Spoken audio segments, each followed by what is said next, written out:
Bago tayo magsimula, gusto ko lang batiin ang bagong miyembro natin ngayong buwan. Shout out sa iyo Dalman Gabaisen. Shout out sa iyo Remart Posadas. Shout out sa iyo Neil de la Cruz. Shout out sa iyo I Am Me. Shout out sa iyo Harold Rivera. Maraming salamat sa pagsali sa membership natin at sa patuloy niyong pagsuporta. Dito muna tayo sa isang liblib na bundok kung saan ang seryosong usapan ni Gang Yachi at ng ating bida ay pormal nang yayanig sa katahimikan. Habang nagdidilim ang paligid, hinarap ni Gang Yachi si Sorayang nang may bahid ng pag-aalinlangan.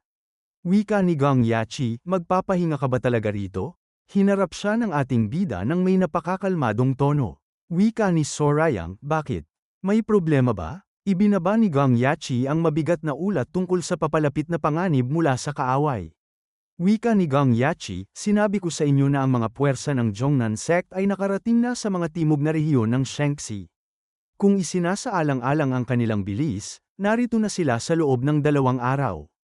Bumanat ang ating bida nang may matikas na paninindigan habang nanlilisik ang kanyang mga mata. Wika ni Sorayang, sinabi ko na sa inyo na lalabanan ko sila. Anong problema? Napatigil si Gang Yachi at muling nagtanong para linawin ang dambuhalang plano ng ating bida. Wika ni Gang Yachi, sinasabi mo bang gagamitin mo ang lugar na ito bilang defensive base para labanan sila?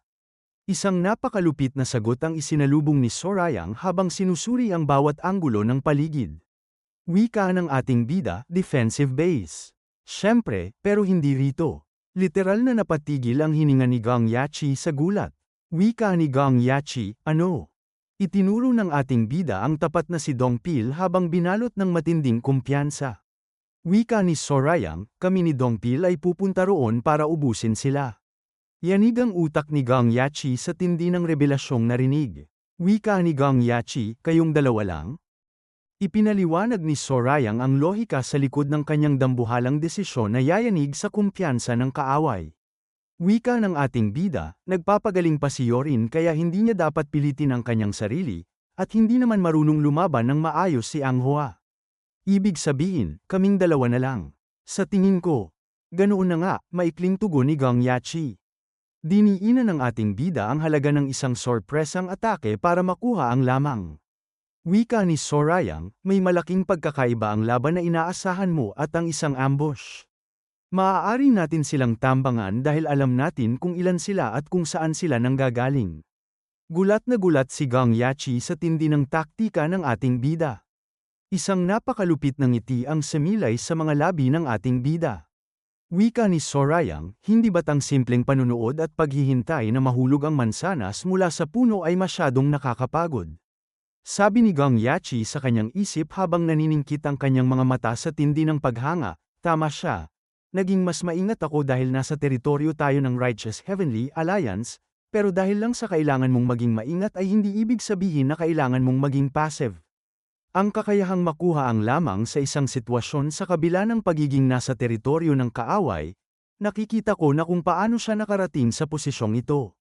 Napakabangis. Mukhang ang entablado ay handa na para sa isang madugong ambush ni Sorayang at Dongpil na yayanig sa buong Zhongnan sect, habang ang bawat hakbang ay pormal ng uukit ng isang dambuhalang alamat sa Jianghu. Hinarap ng ating bida na si Sorayang si Gang Yachi nang may nanlilisik na mga mata sa tindi ng kuryosidad. Wika ng ating bida, napadala mo na ba ang liham sa Ice Palace? Mabilis na sumagot si Gang Yachi habang binalot ng matikas na paninindigan. Wika nito, noong nasa Yangtze River ka pa, nagpadala na ako ng 5 sa pinakamabibilis na messenger birds. Dapat ay nakarating na sila sa Northern Sea ngayon. Hinarap muli ng ating bida ang kanyang tauhan para alamin ang galaw ng isa pang dambuhalang faction. Wika ni Sorayang, kumusta naman ang Still Blood Fortress? Bumanat si Gang Yachi nang may napakaseryosong mukha habang inilalatag ang ulat na yayanig sa katahimikan. Wika ni Gang Yachi, palihim nilang ipinadala ang kanilang mga elite force sa Hubei. Mukhang sinusubukan nilang iligtas ang mistress muna, at pagkatapos ay ako naman ang hahabulin nila. Napakalamig na pagputol ng ating bida habang nananatiling seryoso ang kanyang mukha. Oh, pero hindi yun magiging madali, dagdag ni Gang Yachi nang may matikas na pastsura.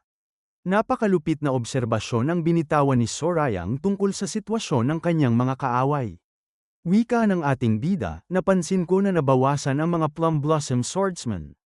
Mukhang nagawa mo ng maayos ang trabaho mo. Dito na isiniwalat ni Gang Yachi ang kanyang dambuhalang laro na yayanig sa kumpiyansa ng Mount Hua. Wika ni Gang Yachi, mga 12 sa kanila ang humahabol sa mistress at sa kanyang gwardya. Patuloy akong naglalabas ng impormasyon sa tamang oras, kaya dapat ay makatagpo na nila ang Stillblood Fortress sa lalong madaling panahon. Anong sinabi mo sa kanila? Tanong ng ating bida habang naniningkit ang mga mata sa tindi ng interes. Isang napakatalas na politikal na galaw ang binitawan ni Gang Yachi para manipulahin ang sitwasyon. Wika ni Gang Yachi, wala akong sinabi. Iniulat ko lang ang pareho nilang ruta sa regular na interval. Desisyon nilang hatiin ang kanilang mga puwersa. Literal na napatigil ang ating bida sa tindi ng kuryusidad sa narinig. Wika ni Sorayang, sila mismo ang nagdesisyon niyan. Iyan ang gusto ko, pero bakit nila gagawin yun? Binitawan ni Gang Yachi ang huling saksak sa dangal ng mga taga Mount Hua na kasalukuyang nasa gulo. Wika ni Gang Yachi, patay na ang elder, at kinidnap ang sect leader. Ang mistress din ng Stillblood Fortress leader ay nawawala pa rin, kaya, sa tingin ko ay desperado na sila. Samantala, tahimik lang na nanunood ang tapat na si Dongpil habang binalot ng matinding panghahamak ang kanyang kaisipan. Sabi ni Dongpil sa kanyang isip, masyado silang kawawa at hindi kagalang-galang. Iyan na lang ba talaga ang kaya nilang gawin? Mukhang ang mga plano ng ating bida ay formal nang nagbubunga habang ang bawat kaaway ay nahuhulog sa kanyang bitag, at ang landas patungong Shanxi ay patuloy na nababalot ng tindi ng intriga. Hinarap ng ating bida ang kanyang mga tauhan ng may matikas na paninindigan para linawin ang susunod na yugto ng kanilang misyon. Wika ng ating bida, sige ibuod na natin. Ang mga puwersa ng Zhongnan sect ay napakalapit na sa atin. Mga 12 sa mga Plum Blossom Swordsman ang humahabol sa mistress ng Stillblood Fortress leader, at ang Stillblood Fortress ay nagpadala rin ng mga elite force para makuha ang mistress. Napakalupit na kalkulasyon. Sabi ni Sorayang sa kanyang isip habang naniningkit ang kanyang mga mata sa tindi ng obserbasyon, sinisiguro ni Gang Yachi na ang dalawang grupong yun ay magtatagpo. Maayos ang takbo ng mga bagay-bagay, pero kailangang may higit pa rito para ang dalawang grupong yun ay talagang magkaroon ng hidwaan. Hinarap muli ni Sorayang si Gang Yachi at binitawan ang isang katanungang yayanig sa katahimikan. Wika ni Sorayang, hoy, young leader. Hindi mo naman papatayin ang mistress at ang kanyang gwardya, di ba? Literal na napatigil ang hininga ni Gang Yachi sa tindi ng gulat. Wika ni Gang Yachi, ikaw, alam mo? Huwag mong gawin yan, napakalamig na utos ng ating bida. Maaari ko bang itanong kung bakit? Gulat na tanong muli ni Gang Yachi habang sinusuri ang mukha ng bida. Ibinuhos ni Sorayang ang kanyang saloobin tungkol sa babaeng bihag. Wika ng ating bida, ang mistress ay talagang nakakainis, bastos at mayabang. Ayaw ko nang makita ang mukha niya kahit kailan. Gayunpaman, hindi siya bahagi ng Murem. Dahil lang sa rason na yan, mabilis na tugon ni Gang Yachi. Dagdag pa niya, young leader, sigurado akong alam mo, pero, siguradong magkakaroon ng mga biktima sa gyera. Hinarap siya ng ating bida ng may napakaseryosong mukha at binitawan ng isang dambuhalang revelasyon tungkol sa kanyang nakaraan. Wika ni Sorayang, alam ko yan. Hindi ko sinusubukang magmalaki, pero marami na rin akong napatay na inosenteng tao. Sa totoo lang, naguguluhan din ako kung minsan. Mahirap ang ganitong bagay anuman ang mangyari. Samantala, tahimik lang na nanunood ang tapat na si Dongpil habang seryosong nag-oobserba sa takbo ng usapan. Pero, hayaan na lang natin siyang mabuhay, pinal na deklarasyon ni Sorayang. Nanahimik ng matagal si Gang Yachi habang binalot ng matinding pagmumuni-muni. Wika ni Gang Yachi, susubukan ko na lang simulan ng hidwaan nang hindi siya pinapatay. Salamat sa pagintindi, tipid na pasasalamat ng ating bida. Hinarap siya ni Gang Yachi ng may matikas na paninindigan at winika, hindi, sa totoo lang ay may natutunan ako sa iyo. Mukhang ang prinsipyo ng ating bida ay formal ng yumanig sa kaisipan ni Gang Yachi, habang ang entablado ay handa na para sa isang madugong tapatan na hindi lang lakas ang susukatin kundi maging ang katarungan. Hinarap ni Sorayang si Gang Yachi ng may nanlilisik na mga mata at binitawan ang isang napakalupit na babala. Wika ng ating bida, gayunpaman, huwag niyo akong isipin bilang isang napakabait na tao. Wala akong awa pagdating sa aking mga kaaway. Alam ko, maikling tugon ni Gang Yachi habang nananatiling matikas ang kanyang postura. Natahimik ang ating bida. Makalipas ang ilang sandali, muling nagsalita ang ating bida habang sinusuri ang kakayahan ng kanyang tapat na gwardya. Wika ni Sorayang, Sanggak, ang Lightning Cloud Sword. Siya ay 49 na taong gulang. 7 taon na ang nakalilipas, naging sect leader siya. Halos kapareho niya ang antas ng galing ng Mount Hua sect leader, at ang kanyang mga teknik ay napakabigat. Medyo katulad mo siya, kaya mo ba siyang harapin? Bumanat si Dongpil nang may dambuhalang kumpiyansa. Wika ni Dongpil, opo, kaya ko. Hinarap siya ni Sorayang nang may napakaseryosong mukha para idiin ang tindi ng panganib. Wika ng ating bida, isa siyang pinuno ng isang tanyag na sekta at isang haligi ng Orthodox Meriam. Magiging mahirap ito. Isa rin akong mahirap na kalaban, matapang na sagot ni Dongpil. Literal na napatigil ang ating bida sa tindi ng pagkamangha sa pagbabago ng kanyang tauhan. Wika ni Sorayang, malaki na ang itinalaga mong paglago. Hindi mo sasabihin ng ganyang bagay noon. Maaari mong patagalin na lang ang oras kung sa tingin mo ay hindi mo siya matatalo. Susubukan kong tulungan ka sa lalong madaling panahon. Sisiguraduhin ko pong makakabalik ako, huling panunumpa ni Dongpil. Isang napakalupit na ngiti ang sumilay sa ating bida bago binitawan ang hudyat. Wika ni Sorayang, sige, tara na. Lumipat ang eksena sa isang makipot na daan sa pagitan ng mga bundok kung saan ang mga hukbo ng Zhongnan sect ay dahan-dahan na nagmamarcha. Dalawang elder ang kasalukuyang nag-uusap habang binalot ng kuryosidad ang paligid. Wika ni Jongwoon, ito ba ang lugar kung saan tayo nangakong magkikita? Mukhang ganoon na nga, sagot ni Myung-ho. Napaisip si Jongwoon habang naniningkit ang mga mata. Anong problema? Tanong ni Myung-ho. Binitawan ng fifth elder ng Zhongnan sect na si Jongwoon ang kanyang nakakangilabot na hinala. Wika ni Jongwoon, wala lang akong magandang nararamdaman. Humalakhak ng bahagya ang seventh elder na si Myung-ho habang nananatiling matikas ang paninindigan. Wika ni Myung-ho, lahat na lang ay wala kang magandang nararamdaman. Sa likod niya ng lugar kung saan dating naninirahan ang Heavenly Yin cult. Napatigil si Jongwoon sa tindi ng rebelasyon. Wika ni Jongwoon, nabalitaan ko rin yan. Hindi ba't nilusob sila ng mga martial masters ng Wudang sect? Wika ni Myung-ho, tama yan. Ang kanilang pinuno at ang mga sorcerer ay lahat inaresto. Si Hyun Chun ang namuno sa raid. Bamanat si Jongwoon nang may matikas na paninindigan habang umaasa sa kinabukasan ng kanilang sekta. Wika ni Jongwoon, sana ay may lumitaw din na kasing galing niya mula sa Zhongnan sect. Ngunit sa mismong sandaling yun, biglang lumitaw ang dambuhalang alikabok at nagsimulang mahulog ang maliliit na debris mula sa tuktok ng bundok. Yanig ang buong paligid sa tindi ng pagyanig ng lupa. Napatigil ang hininga ni Jongwoon sa tindi ng gulat. Wika ni Jongwoon, lindol ba ito? Hindi ba't sinabi mo na ang pundasyon ng lugar na ito ay hindi matatag? Hinarap siya ni Myung-ho habang sinusuri ang panganib na nagbabadyang sumabog. Wika ni Myung-ho, mas malala pa ito kaysa sa inakala ko. Napakalupit na eksena, biglang nag-crack ang tuktok ng bundok at dambuhalang mga bato at debris ang bumagsak sa mga hukbo ng Zhongnan sect. Nagkakagulo ang mga martial artists sa tindi ng hilakbot habang mabilis na iniiwasan ang dambuhalang panganib. Sigaw nila, umalis kayo sa daan. Literal na nabaon ang kalahati sa kanila habang binalot ng makapal na alikabok ang buong lugar. At sa gitna ng alikabok, dahan-daang lumitaw ang ating bida ng may napakakalmadong tono. Wika ni Sorayang, grabe, napakarami niyo pala. Literal na napatigil ang mundo ni Myung-ho sa tindi ng gulat. Sigaw ni Myung-ho, sino ka? Hinarap sila ng ating bida ng may matikas na paninindigan at binitawan ang linyang yayanig sa kanilang kaisipan. Wika ng ating bida, hindi ba halata dahil katatapos ko lang gibain ang bangin at hinarangan ang labasan niyo rito? Ako ang inyong kaaway. Nanggigigil si Myung-ho habang nanlilisik ang mga mata sa puot. Wika ni Myung-ho, ikaw. Alam mo ba kung sino kami? Ang Zhongnan sect, tipid na sagot ng ating bida habang nananatiling seryoso ang kanyang mukha. Ginawa mo ito kahit alam mo kung sino kami. Gulat na tanong ni Myung-ho.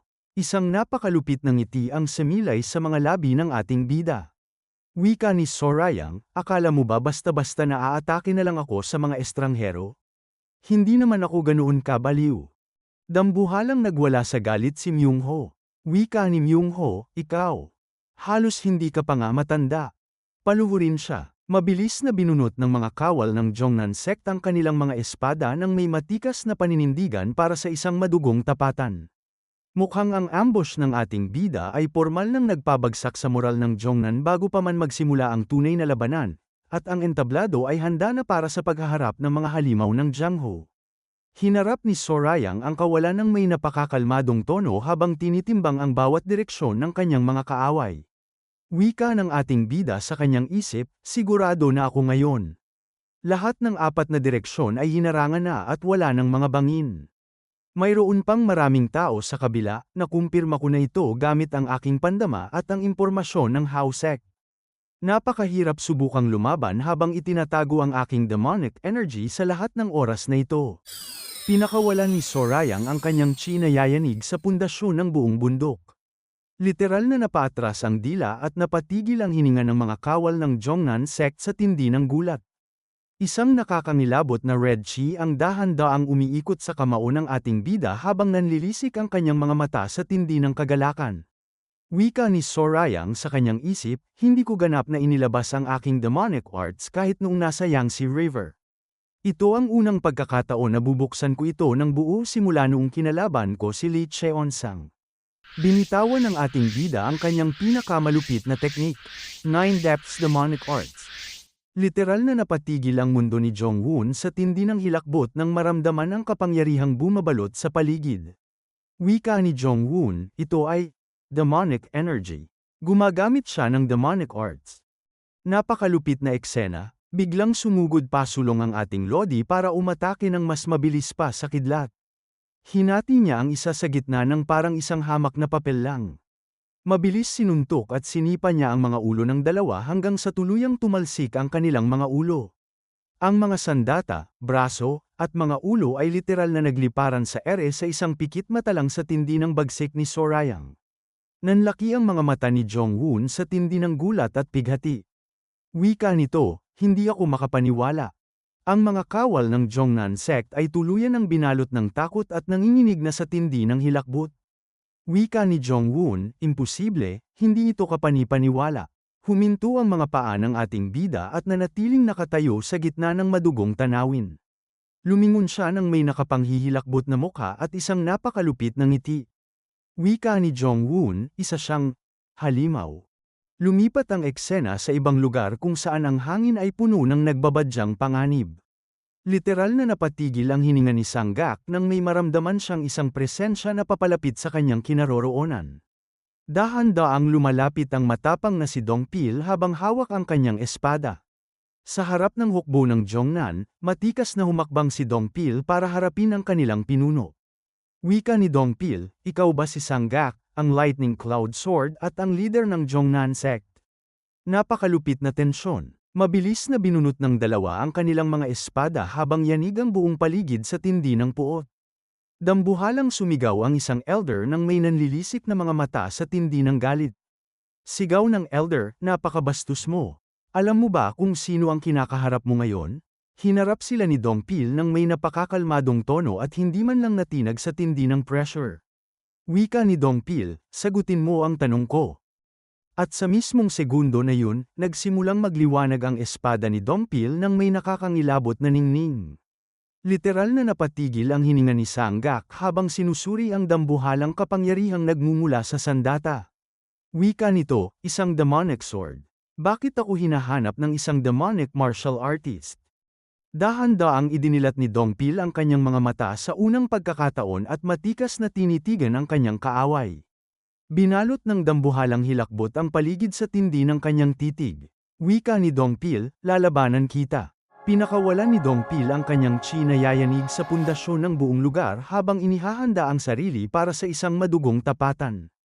Mukhang ang anino ng katarungan ay pormal nang magsasalpukan sa haligi ng Jongnan sect sa isang tapatang uukit sa kasaysayan ng Jianghu. Maraming salamat sa panunood.